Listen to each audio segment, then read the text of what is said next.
Welcome back to another episode of ZmoSports. I am Zach Mosteller, and I am your host of this show. Today, we are deep diving into MLB. We're going to talk about everything that's happened, players that I like, players that have just been smashing the baseball.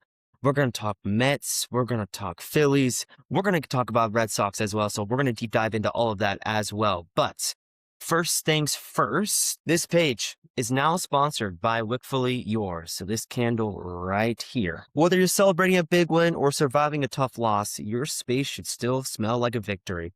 WickfullyYours makes custom wood candles that are clean burning and smell out of the park. Each candle comes in a glass jar with a laser engraved image, or you can choose to customize. Perfect for weddings, offices, gifts, or just when you're trying to score. Use promo code HOMERUN26 for 10% off. But yeah, so dude, I love this candle. This candle is a pumpkin cinnamon syrup. Thank you guys for reaching out and allowing me to have this candle. Dude, it's awesome. They even got like a special engraved image from their brand on there as well. So great candle, y'all. Highly recommend. But dude, what a crazy season so far. You know, seeing some teams fall short of expectations, like I talked about with the Phillies and the Red Sox and the Mets, and then some teams that have been exciting, like the Braves, the Athletics, the Cubs, the Pirates. Like there's so many teams out there that have just been outstanding, and we'll get into that as well. But let's start with the best team in baseball besides the Dodgers. We'll get to them in a second, but the Braves, dude,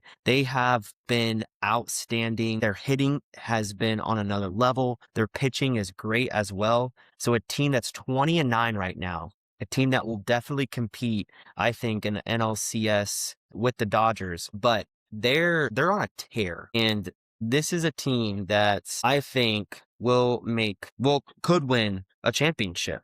Let me just go through real quick of the Braves' last games, just so you guys have an idea. So the Braves, they beat the Phillies 6-2, ended up losing to the Phillies. Phillies finally got a win, and then they won 3 straight, won the series against the Nationals, swept the Phillies, took the series against the Marlins, took the series against the Guardians, took the series against the Angels. Fortunately, they tied with the Diamondbacks in that series. But dude, this team, talk about juice, man. Talk about a team that's out there. They can rake the ball. Matt Olson hit one today. He has an OPS of 983. He's leading the team with 8 homers. You got Michael Harris, OPS of 919, leading the team in batting average. Drake Baldwin has got an OPS of 909. He's leading the team with runs batted in at 25, runs with 29, and hits of 37. So it's not just their offense, man. It's everything. They rank second in allowed batting average of a 211, second in hits allowed, third in runs, seventh in walks, 10th in strikeouts. Bryce Elder is leading the team in ERA at 195. So this team is rocking and rolling, and I predicted that this team will go and win the championship, and I still stand by what I said. From what I've seen just from watching these games, they're on an absolute tear. They're on a heater. Everything is clicking for Atlanta. Acuna finally got into one the other day. Again, I think that's his 2nd home run of the season. You got Austin Riley up there. We talked about Drake Baldwin. He's basically leading the team in every single category. They're absolutely fun to watch. If you want to watch a team who's got so much grit, so much fundamentals, who can hit everything, then you got to go watch the Braves. The Dodgers, that's a team that I think will definitely go the NLCS and take on the Braves. Max Muncy leads the team in OPS at a 1.027 with 9 homers. He also has 22 runs. You got Andy Pages with an OPS of 932 while leading the team in batting average of 337. He's got 25 ribbies, 34 hits. He hasn't been Otani that we've seen with hitting. He finally got into one today. He's got an OPS of 876, but dude, they've got a stud pitcher. I think he pitched today, Justin. His ERA is 1.5 and hasn't allowed a single home run this year. Dodgers are doing what Dodgers do, man. And I think that they'll go out and really take on the Braves once we get into playoffs time. But we all know that the most exciting teams and what these teams are doing. Let's talk about the most disappointing teams in the MLB. If you guys are viewing this, go ahead and type in the chat who you think your or who you think the team is the most surprising in a negative direction. I think that's going to be the Phillies for me. They're just pitiful to watch. They're not fun. It seems like they can't do anything right when it comes to pitching, and we'll get into the numbers. Their last series win was April 3rd through the 5th against the Rockies, and if you have to go up against the Rockies and try to get a season win, I mean, if that's your last one, and we're in late April, that's pretty sad. An interesting stat by Phillies Sports. The Phillies are now 0-10 in games started by lefties who are not openers. It's the longest such streak in the majors since 2011 when the Royals finished 24 games under 500. So shout out Philly Sports for that information. But I think it's just really hard to ignore that Rob Thompson is on the hot seat. I know there was reports out there saying that he isn't on the hot seat and that he shouldn't have to worry about being on the hot seat. But look at Boston. They just fired Alex Correa. I'll take to Boston here in a minute, but it can't go unnoticed at this point of what this team is doing. I think Dave Dombrowski, he has backed up Thompson, but with a team like the Phillies in the city of Philadelphia, these fans are demanding so much more, and unfortunately, they can't figure it out over there. So I don't know. I don't see this team going anywhere. I don't really know if they have some sort of direction of what they can do. Seems like the only person that's really been okay is Bryce Harper and maybe Brandon Marsh, if you want to put him in there. Taking a look at these stats, they're third worst in ERA. They're tied for third worst in saves. They're first worst in hits at 286. And they were third worst in runs. So this Philly team, they're going to need a lot of answers. I don't know who they have in their next series. I can look that up, but they've got to figure something out. I don't know if that's firing Rob. I don't know if that's the answer. And we'll see if Boston, them firing Alex Correa is the answer for them, which I don't know if it is as well. But it's early in the season. This Phillies team, they've shown in the past that they can get jobs done in the regular season. But we'll see with this team. They just seem flat. Yeah, they're just horrible to watch. Let's talk about Boston with Alex Correa getting fired. I don't really know if this was the right move. I saw that the players were very adamant about him getting fired. They weren't too happy with it. They also fired their hitting coach, Peter, their bench coach, Ramon Vasquez, their third base coach, Kyle Hudson, and then their assistant hitting coach, Dylan Larson, who was all part of that package with Correa, I guess. Yeah, talk about a team that has no direction. This team is so interesting. I saw that they did put up 17 runs, I think it was 17, a couple days ago, which was like, oh, wow, or like, are the Red Sox like going to do something here? But doesn't seem like that.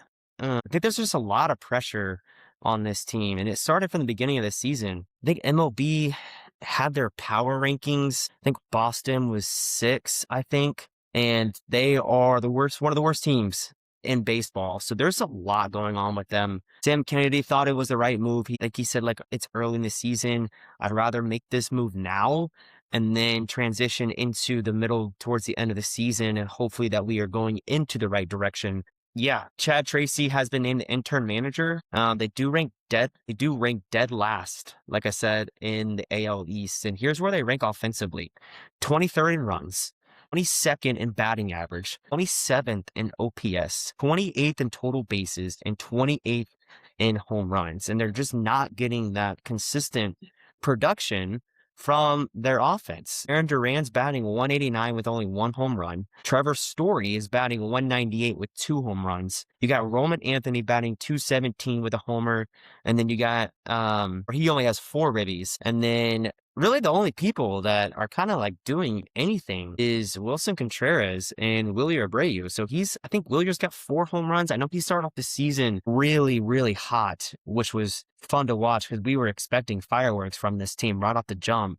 And we did see Willier kind of go crazy, but there's something that's just wrong with this Boston team. They've really got to figure it out. And not to mention, their pitching has been really, really bad. Ranger had a tough 3 starts, posting 4 more runs in his first 3 games. and allowing 4 in his last game against the Yankees. Garrett Crochet, who we thought was going to do what he did last year, he posted a 5.3 WAR or 5.8, and he's been absolutely rocked this season.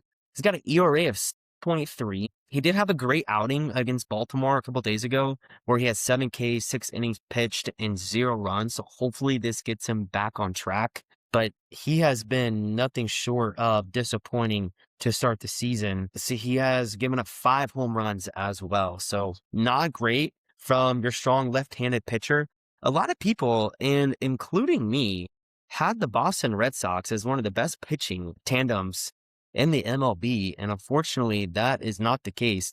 They do have Conley Early, who has been actually really good for them. He's 2-1 in his starts. He's posted a 2.84 ERA. He's only given up 4 homers, and his WHIP is 1.2. He struck out 28 people in his 6 games that he has played. But they're just not getting any production, dude. And they do take on the Blue Jays, so hopefully that can turn them around just a little bit. Maybe they can get a series win against the Blue Jays, who also have been disappointing as well. But we're not going to get into the Blue Jays today. Sonny Gray, he is out for, I think he's on the 15-day injured list. He's got a hamstring issue. So they're hoping to get him back. He should only miss, I think, like 2 starts, and his next start would be mid-May against the Tigers. So they're hoping to have him back against them. But really, dude, it's just, I don't know if they're going to be able to come back and win this division. They've got the Yankees up there who have been hot. They're 18-10. Tampa Bay Rays, they're also pretty good. They're on a 4-game win streak. So I don't see this Boston team coming out of this division at all. They did get swept by the Yankees, so that's awful to start off with. But yeah, dude, besides those 2 teams, let's get into the fun part, because this part is what I've been really excited to talk about. And that is the New York Mets. What on earth is happening in New York City with this Mets team? They are the worst team in the MLB. I think they're the worst team. I got to check records with Philly, because Philly actually might be up. I know Philly's up there. Hold on, pause. Phillies are 9-19. The Mets are also 9-19. So they're tied for last. But you have the biggest payroll in the MLB. You went on a 12-game losing streak. Now, I know that they've had some injuries. Juan Soto just now came back. They lost Lindor. We don't know what his timetable is for him to return. But Bo Bichette, you sign a guy for millions and millions of dollars who isn't performing at all. You got a dude who can't hit the fastball whatsoever. He's batting a 158, and his strikeout percentage is 25%.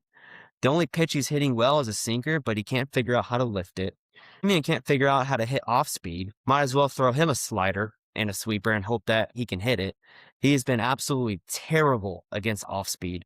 The Mets can't figure out a first baseman, which is so funny to me, because you got a team who has spent the most money in the MLB, but you can't figure out who is going to be your first baseman. I find that diabolical to the city of New York, and to the fans of the Mets.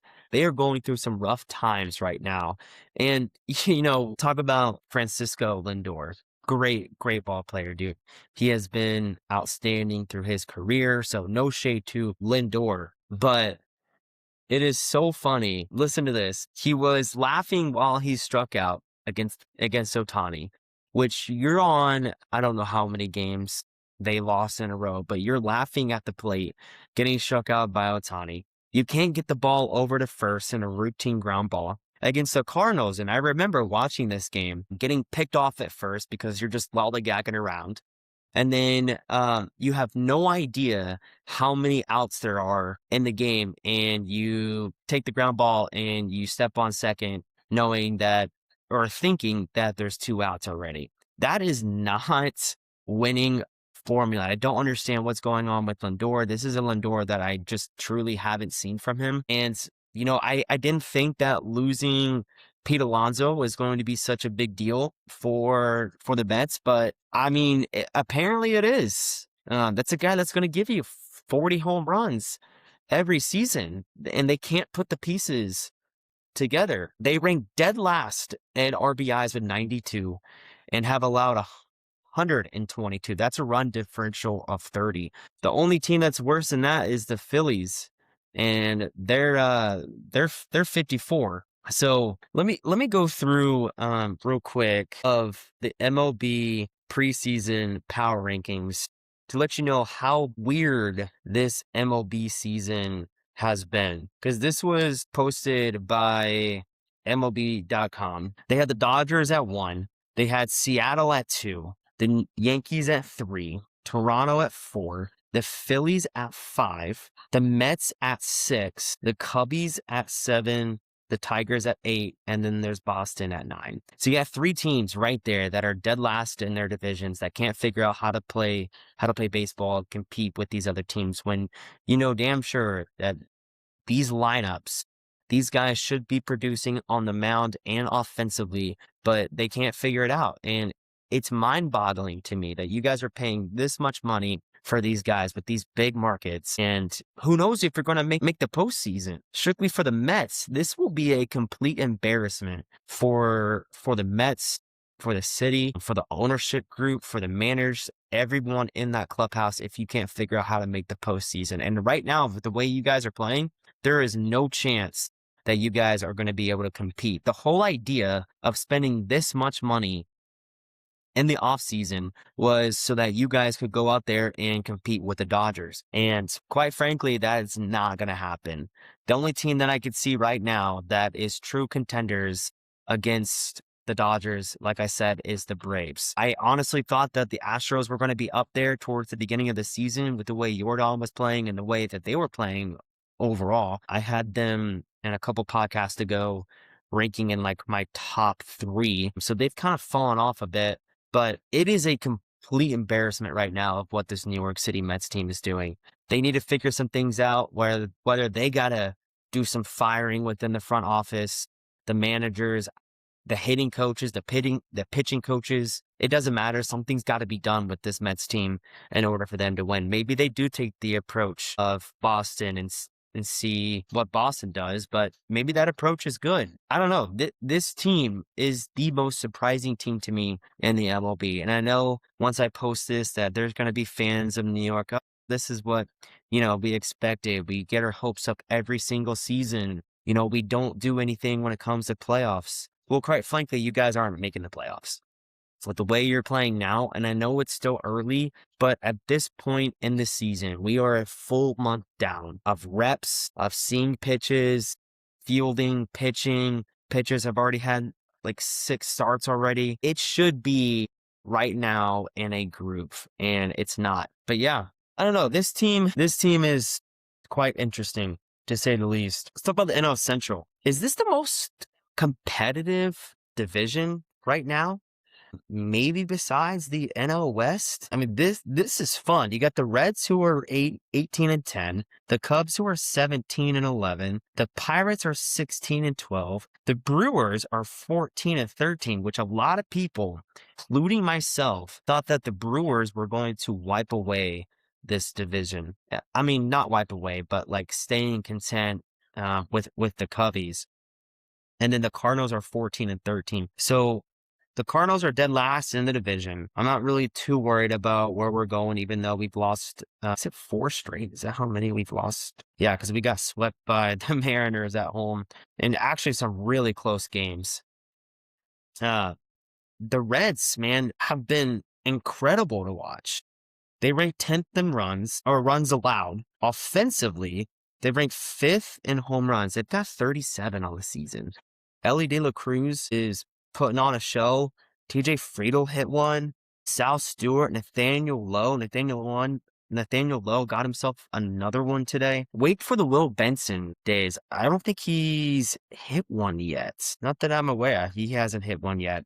I remember watching him last season, and he was just pissing on the ball. It was so fun to watch, even though I can't stand the Reds. But they actually took the division against the Tigers. But yeah, this is probably the most competitive division right now. Pirates are 16 and 2. They're a fun squad to watch. Defensively, they are so good. Listen to these numbers. Runs allowed, 5th. Batting average, they rank 3rd, 219.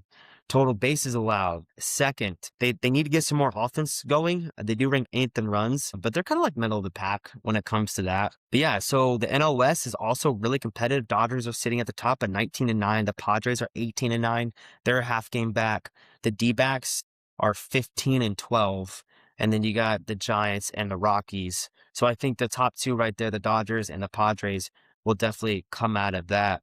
But as far as that goes, I really think that's the most competitive division in all of baseball. The AL Central is right there as well. The Guardians are sitting on top, 15-14. The Tigers are 15-14. And then you got the Twins who are 12-16. But the most exciting team for me this season, I don't know if you guys agree with this or not, but it's been the White Sox. And I think it's just because of Murakami, Vargas, Colson Montgomery, like this talent that they have has just been outstanding to watch. You got Murakami.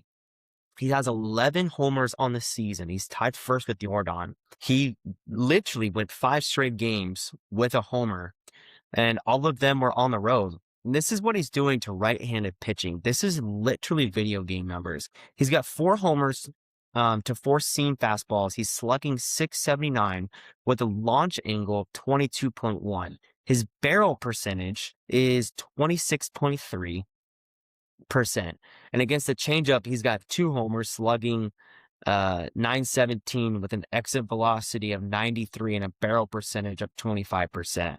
That's what Murakami is doing to right-handed pitching. So if you guys are in the betting world and you see a right-hander going up against Murakami, go ahead and take it every single time. It does not matter who's pitching. Go ahead and take it. I want to go back to the NL Central real quick before we get into some more players, because there is a guy on their team who has been lights out when it comes to pitching. Did I say Pirates? I think I said the Pirates. I meant the Brewers. It's Jacob Mirzaswski. Dude, he's got 51 Ks. He leads the MLB in it. He's allowed 4 homers. He's got an ERA of 3.31, but this is his starts to the season. He had 11 Ks, 10, 9, 9. That's a guy that you want to take every single time for 9 Ks or more. I don't care who he's facing. It doesn't matter. This dude throws heat. He's very good. He can locate very well. He was so fun to watch last year, too. I think that was his first season in the MLB. And, dude, I just keep getting notifications of this dude just lighting it up from the mound. AJ Weatherholt, man. I know I talk about him all the time, but dude, he has been unreal. He's gone back-to-back in homers last 2 games. He is really on a tear. He's batting .239. He has 41 total bases. He's got 5 homers. This dude actually might save the city of St. Louis. With the way he's playing, I was hoping that Mason Wynn would get off to more of a better start than what he has been, but this dude's going to save St. Louis, and St. Louis has got to find some room in their payroll to come pay some players to let him play with JJ Weatherholt. That dude's a beast. I ordered a jersey of JJ, actually. It was like first week of April, and it's not supposed to be here until May 20th. I think it was a pre-order that I didn't realize that it was, but yeah, I don't know. Let's dive into Mickey Moniac. Where does he come from? Let me pull up the cheat sheet real quick of Mickey. That way we can get into it. I gotta click on the game real quick. If you guys don't have Prop Finder is really, really good to use. This app is actually incredible. I say that and actually don't think they play tomorrow. They do not. Man, well, that sucks. I don't think I'm going to be able to pull it up anymore. Yeah, I don't think I'll be able to pull it up. That's really unfortunate, actually. Yep. Oh, well. Man, I was really going to get into him, but doesn't look like that's going to happen. But Colson Montgomery's batting .224 with 19 ribbies. He's also got 7 homers, and he will be going up against Jack from the Angels. He's only given up 1 home run, so unfortunately that might be a struggle right there. But yeah, man, it has been an exciting start to the season. We've had a lot of guys just tearing into baseballs. I don't even think I've got to talk about Mike Trout yet on this podcast. Mike Trout is seeing the ball really, really well. And this is what he's doing to right-handed pitching, and I think he did hit one today. Against the fastball, he's got 1 home run. He's batting .417, slugging .667. His exit velocity is 91, and his hard hit percentage is 50. That's what he's doing to a sinker, sorry. To a slider, he's got 1 home run. He's slugging .400. To a four-seam fastball, he's slugging .436 with 2 homers, with a launch angle of 28 and a hard hit percentage of 54.8. He also has a home run against a cutter. He's seen that 16 times. Dude is unreal. He has been exciting to watch as well. But anyway, I really just wanted to get into the teams that have really been struggling today, because it's actually pretty funny to watch these teams struggle so much. I don't understand it from the Mets side. I think I can understand it from the Red Sox side, that these guys are struggling because they just have so much youth. From the Phillies side, it doesn't make sense at all either. This team should be one of the best teams in baseball, and they're simply not. But yeah, anyway, that's the talk of baseball so far, is those 3 teams, and how well Murakami has been. He is so fun, man. Who is leading? We got Jordan, who's leading with Murakami. They're both tied for first. And then the other home runs, we've got, oh yeah, James Wood. Didn't even get to talk about him. He's been on an absolute heater. Here's his rankings in the offensive category. He's got 10 home runs, which is tied for third, 27 runs, 63 total bases. He's third in walks, which Nick Kurtz is actually first. He's got 30. He's batting .243. He's got an OPS of .972.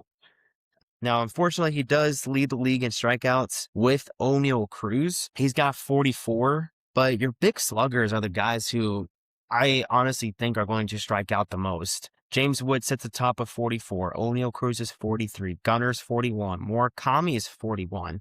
And then you got Schwarber, who is 40. Nick Kurtz, who has 40 as well. Cal Raleigh has 37. So your big hitters are the ones that are going to definitely strike out the most. It's just how it is in baseball, man. They're either going to strike out or they're going to hit a home run. So there's that for you. But dude, I want to get into some of the bets that I've won because of Prop Finder. This page is not sponsored by Prop Finder, but I highly recommend it if you're into that field. It's very fun. It can be very rewarding. Just make sure you guys are playing safe at all times. But from our latest episode, you guys heard me win the 2000. And then I went ahead the next day and took another round robin. Dude, I love round robin sports betting. Put 6 guys on a slip, put $100 down. You just need 3 of those guys to hit. If you do your research right, it could be potential for some big payouts. Won 642 off that one. And then 707 the next days. We hit for 2,000, and then we hit for 642, and then we hit for 707. But while we're on stream and while we're doing this podcast, we're going to go into some games tomorrow with some good potential for some home runs. Tampa Bay is on the road to Cleveland. Got winds blowing 12 mile an hour to, I think it's left field, if I'm not mistaken. Let me take a look real quick. Yeah, we got winds blowing out left. So Steven Matz is on the mound. He's giving up 5 homers to righties. Jose Ramirez, I know he's a switch hitter, but that's a really good one to take. Against pitches has seen versus left-handed pitching, the sinker and the changeup. He's seen a changeup 27 times. He's got 2 homers. He's slugging 1.0, and he's batting .333. And he's got an average exit velocity of 96, which with a launch angle of 26.9. So Jose Ramirez, that's going to be a fun one to take. I think that's going to be a good one too. That's it for that game. I don't really like anything else. The Cardinals are on the road against Pittsburgh. The winds are blowing 13 mile an hour towards home plate. So it may be a tough day for homers. You got Dustin May, who's on the mound for the Cardinals. He's given up 3 home runs to lefties. His meatball percentage is 6.4. So could be an O'Neal Cruz day. I do like Brandon Lowe. Let's see. Yeah, Brandon Lowe is going to be a good one. He's hit 3 home runs against fastballs. He's batting .353, slugging 1.0. Exit velo is 96.4 with a launch angle of 29.6, and he's barreling 50% of them. Brandon Lowe, fun one to take there. You got Ranger Suarez on the mound for the Red Sox. They will be in Toronto, so it's a roof, doesn't matter. I like anyone who is right-handed to go deep against Ranger Suarez. Like I highlighted him before, he has not been that great this year. So Vlad's due. I know these are kind of like chalk plays right now, but Vlad is due. I could see Okamoto. He has been on a heater as well. PF rating from Prop Finder has him as a 10.1. So maybe not a good one for that. But let's see what Vlad's doing against pitching. So against left-handed pitching, now this is a really, really small sample size because he's only seen the sinker 3 times, the changeup 13, the cutter 13, the curveball 10, and the fastball 25. But out of the percentages of those, with the changeup and the cutter, and the sinker, which is what Ranger throws the most, he's homered off the changeup and cutter. So the changeup, he's slugging 1.25, and the cutter, he's slugging 4.0.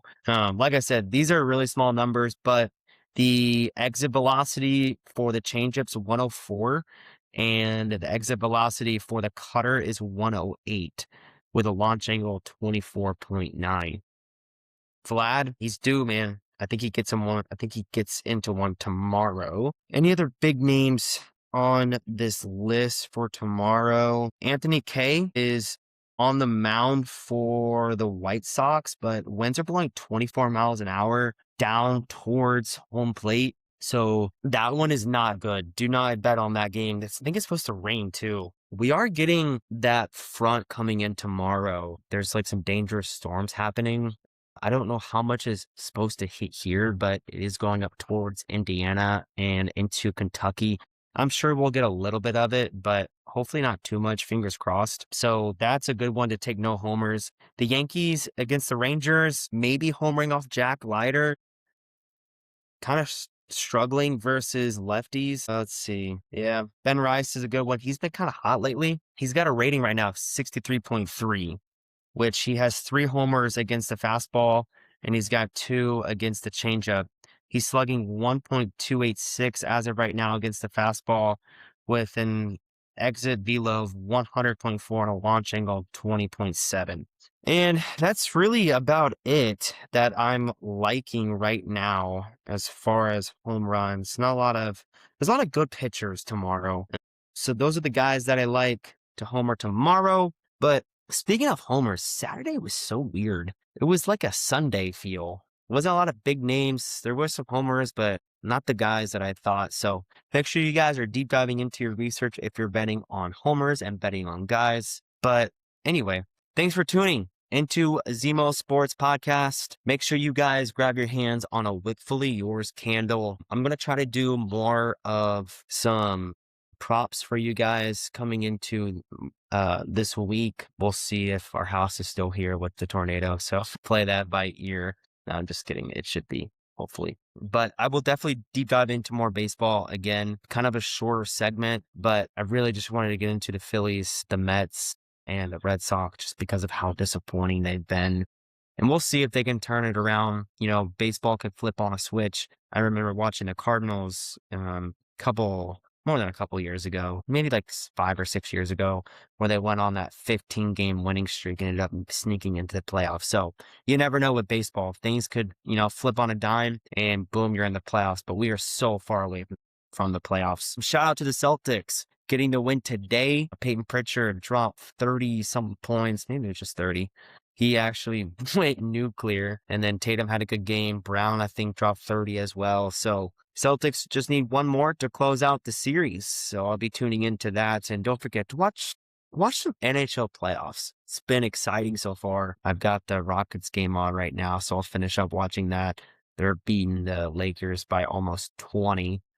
Much needed win for them, or else they're eliminated. So anyway, thank you guys for tuning in to the stream and into the podcast. I appreciate it. And let's go Cards.